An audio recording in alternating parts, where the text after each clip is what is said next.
सुनिए, अक्सर ऐसा देखा गया है कि स्वाभिमान और अहंकार के बीच अंतर करना बड़ा मुश्किल हो जाता है और यह होता है सही समझ के अभाव में। तो आइए इन दोनों शब्दों को सही ढंग से समझने की कोशिश करते हैं। अहंकार के केंद्र में हमेशा स्वार्थ होता है, संकुचितता, स्वकेंद्रितता, व्यक्तिगत लाभ। और अहंकार में मैं, मेरा और मेरे, इसके साथ ही वे अपना पूरा व्यवहार करते हैं। ठीक है। स्वाभिमान परमार्थी, विशाल परिप्रेक्ष्य में सर्व केंद्रित और सर्वलक्षित होता है। स्वाभिमान में जीवन की यात्रा स्व से सर्व की ओर जाती है। ठीक है। तो अब इसे व्यवहार में कैसे समझें? चलो कोशिश करते हैं। मैं, मेरा और मेरे, इन तीनों को अच्छे से पहले समझना होगा। मैं माने कर्ता, करने वाला, और मेरा माने वस्तुएं, स्थिति, घटनाएं, तमाम भौतिकता, और मेरे माने मेरे संबंध।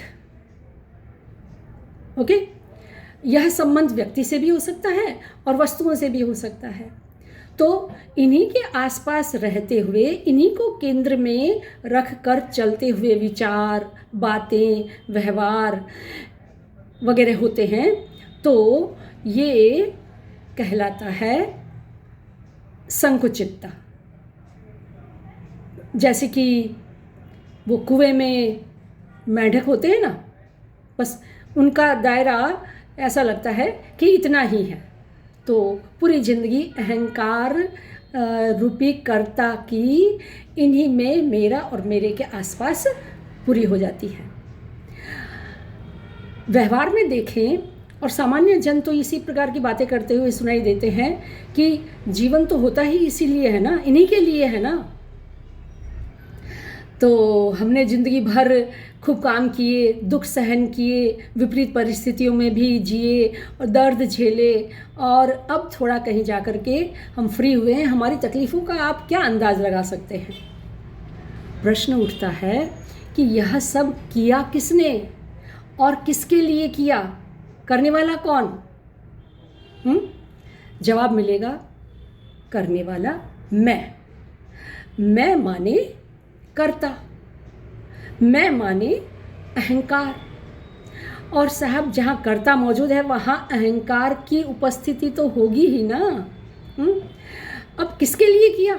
तो इसका जवाब घर के बच्चों के लिए, संबंधियों के लिए, और सबको, और स्वयं की ज़िंदगी को आगे बढ़ाने के लिए, और थोड़ा भौतिक रूप से और आर्थिक रूप से अच्छे से जीवन जीने के लिए। ये सभी हमने अपनी लाइफ में शामिल किए, और ये कार्य स्वयं के लिए और स्वयं के नज़दीकी संबंधियों के लिए ही हुआ। तो यह हुआ अहंकार। ठीक है। अब स्वाभिमान को समझते हैं। स्वाभिमान का प्रथम लक्षण ही होता है कि किसी बड़े व सार्थक उद्देश्य के लिए जीना, और बंधन मुक्त जीना, विद्रोही मन का होना, जल्दी से सब कुछ मान न लेना, स्वीकार न कर लेना। मीन्स मानना नहीं, जानना, प्रश्न करना, पूछना। और ऐसी स्थिति में जब व्यक्ति ऐसे जीता है तो स्वयं को जानने के साथ साथ वह संसार को भी अच्छे से जान पाता है। माने विशाल दृष्टिकोण के साथ वह व्यवहार करता है, आज़ाद मिजाज का होता है, और साथ ही साहसिकता व निर्भीकता भी वहाँ दिखाई देते हैं। उदाहरण देखते हैं। जैसे भगत सिंह, राजगुरु, सुखदेव साहब 23 साल की उम्र में आज़ादी के लिए फांसी का फंदा चुन लेना कोई सामान्य बात नहीं होती। जरा गहराई से विचार कीजिएगा स्वयं पर लेकर के, तो हिल जाएंगे। तो बंधन प्रिय लोग वे नहीं थे। वे मुक्त जीवन जीने वाले लोग थे। ये विशालता में जीने वाले लोग तथा परमार्थ के लिए जान की बाजी लगा देने वाले लोग थे। ऐसे उदाहरणों से तो पूरा इतिहास भरा पड़ा है। और हाँ, कृष्ण को ही लीजिए ना, श्रीमद् भगवद गीता में कृष्ण अर्जुन को युद्ध के लिए 700 श्लोक सुना रहे हैं। और हम महाभारत की कथा के संदर्भ में ही कृष्ण को समझने की कोशिश करें तो कृष्ण का उद्देश्य यहाँ पर एक ही है कि दुर्योधन का या कौरवों की जीत नहीं होनी चाहिए।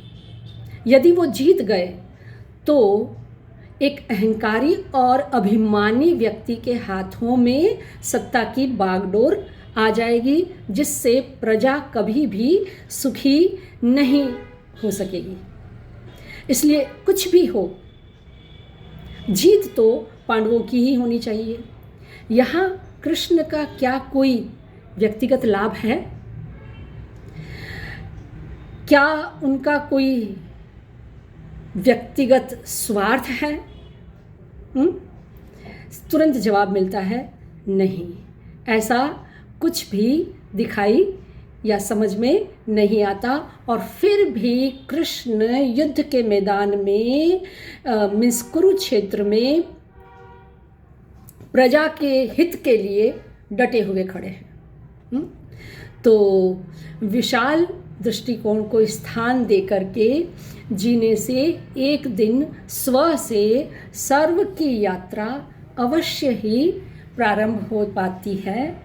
या ध्यान दीजिएगा, याद रखिएगा, गहरी बातें हैं, लेकिन अहंकार और स्वाभिमान को हम अच्छे से समझ जाएंगे तो जीने का जो परसेप्शन है, दृष्टिकोण है, वो कुछ तो बदलेगा ही। और यह ज़रूरी भी है ना। तो थोड़ा ध्यान दे करके इन बातों को समझिएगा और मिलते हैं फिर किसी अन्य मुद्दे पर।